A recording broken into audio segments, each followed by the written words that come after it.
All right, welcome to the third video on master lease options. I'm Bill Ham, and we are going to go into how to source deals in this video. So we've been talking about master lease options, material derived from this book, Creative Cash. But there are, and by the way, there are lots of different ways of doing creative financing. This video is just about master lease options. You have seller financing, you have other ways of doing deals. And we want to make sure that we're not always just looking through the lens of just the lease option or just seller financing. These are more tools in the toolbox. You want to start off analyzing deals with the idea of buying it, going to the bank, getting a mortgage, putting down some money, buy the deal.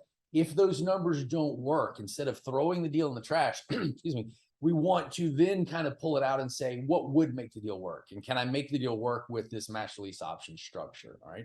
So that's kind of what we're using those for. Now, how do we start finding deals? How do you find motivated sellers that would be interested in this sort of type of structure? You don't. And that's the short answer. You don't. Everybody thinks that you're going to go out and find, there's some system to finding creative financing deals. There's some system to finding master lease option deals. There is not. You need to look at deals all day, every day, in every manner that you look at deals anyway, right? It's going to be through realtors sometimes. It's going to be direct contact. It's going to be networking. You're going to look at deals how you normally look at deals. You're going to analyze those deals. And when they don't work with traditional financing, then pull out creative cash, then pull out some techniques like the SPY technique that we're going to talk about and use those to make your offer. So that's kind of getting into it. Let's talk about the SPY technique. That stands for Seller Property U, and we've copyrighted that. So it's Seller Property U stands for, or SPY stands for Seller Property U.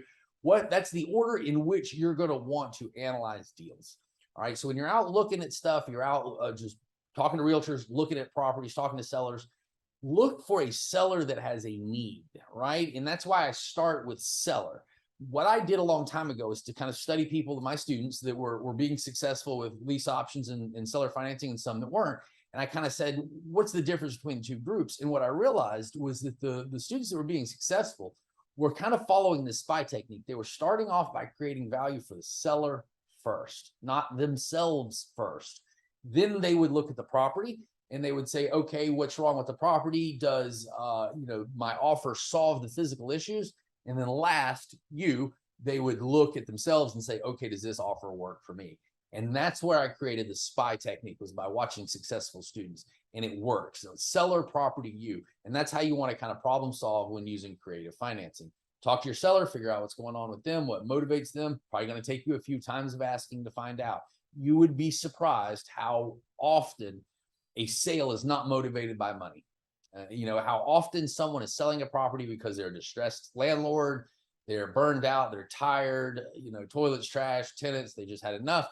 And these are great opportunities for people that are new to business, that want to get to break in, to get deals from people that are just distressed for whatever reason. I've done master lease options with people that inherited property. That's another great one. So somebody inherited assets, legacy wealth. They may not want to be a landlord. And so master lease options are great options there. So seller, what's going on with them? What motivates them? And does your offer solve a problem for them? Well, next, does your offer solve the problem for the property? Is that repair and maintenance, low occupancy, low rent, who knows, whatever the case may be. And then lastly, is it worth your return on effort? Is this a good deal for you? And are you going to make money from this? So that's the SPY technique. If you'll kind of apply that, I think when you're out looking at deals, all deals, by the way, creative or otherwise, you're going to really increase the amount of deal flow that makes sense to you. You're going to increase the probability of finding a good deal. So that's SPY technique. One other thing we'll talk about is kind of working with realtors. That's some of the best deals I've ever done have come from realtors. Some of the best lease options I've ever done have come through realtors, but that's not all that easy to do. So first thing you need to do when working with realtors is not approach them about creative financing. That's probably one of the worst things you can do, is call up a realtor and say, hey, you got any creative financing deals? Do you have any seller financing or lease option deals? They're immediately going to look at you and think, oh, this person can't close, right? Doesn't have any money. So we don't want to come off as creative financing as some sort of crutch for us because we don't have enough capital to close. Creative financing must be perceived as a problem-solving offer for the seller. And if the seller doesn't realize it, fine, you've got plenty of other opportunities. You're going to go take those and don't worry about it. That's the attitude you have to have with creative financing. It's not a hat in hand type structure. So first, working with the realtors, don't ask for creative financing. Just analyze deals like you normally would. If the deal doesn't work financially, you reach back out to the realtor and you say, okay, listen, Mr. and Miss Realtor, the numbers don't really work. Here's why. Here's what's going on. I have a suggestion. All right, right there. Pause. Always get permission to make a creative offer.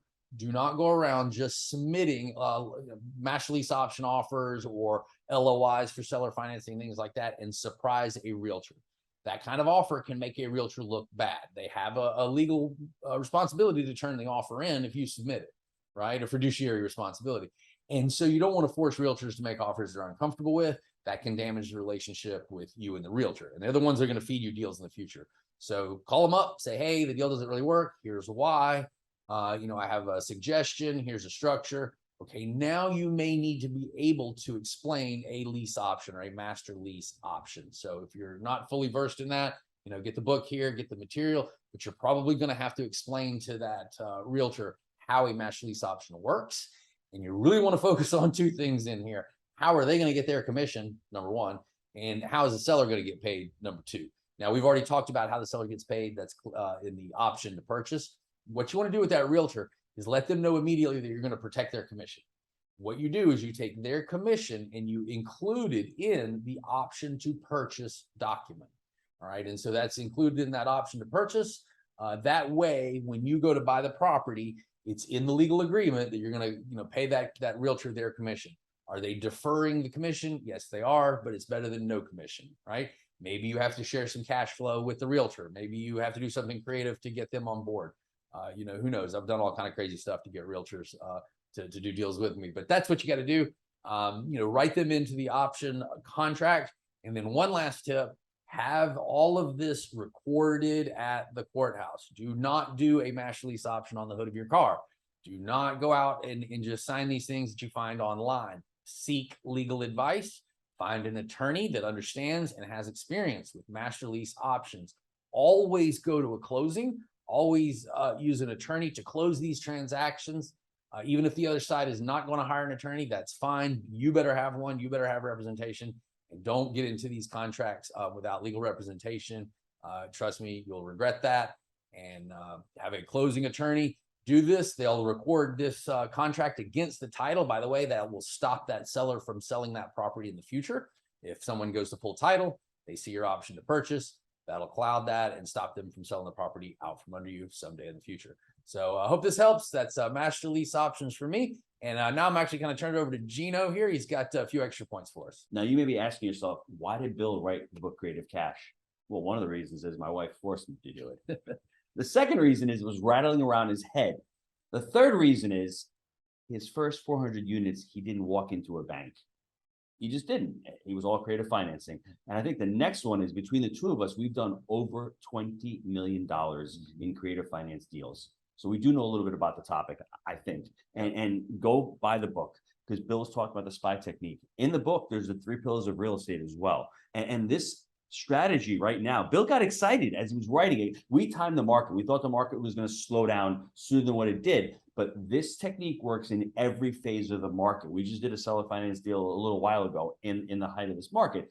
But remember, the way you look at these deals, you're going to have much more success when it is the buyer's market. And I think we're getting into the buyer's market. When debt starts to pull back, it's only one tool in the tool belt, but it really works. If you know how to creatively finance a deal with seller financing or master lease options, then you have syndication, then you have partnership and GPing and all of that. All of a sudden, you have more tools in the tool belt, and you're able to close more deals. That's what this is all about. So I challenge you all, go out and buy the Creative Cash book. Take a look at it, read through it. It has the SPY technique in there. It has the 3 pillars of real estate. It has MLO, master lease options. He goes into depth in the topic. We can only scratch the surface on these videos, but he's done a great job of you at least starting to get the idea of becoming creative. And that's what the idea is. The more creative you can get in real estate, the more money you're going to make. And ultimately, that seller financing was awesome. He did a great job of breaking down seller financing in the book. If you have any questions, leave them down below in the chat box. And hey, put it in the tool belt, because we are getting into the part of the cycle now where debt's starting to pull back. And all of a sudden, you can be like, I can't believe this person is actually entertaining seller financing. It's all about creating value for the seller, everybody.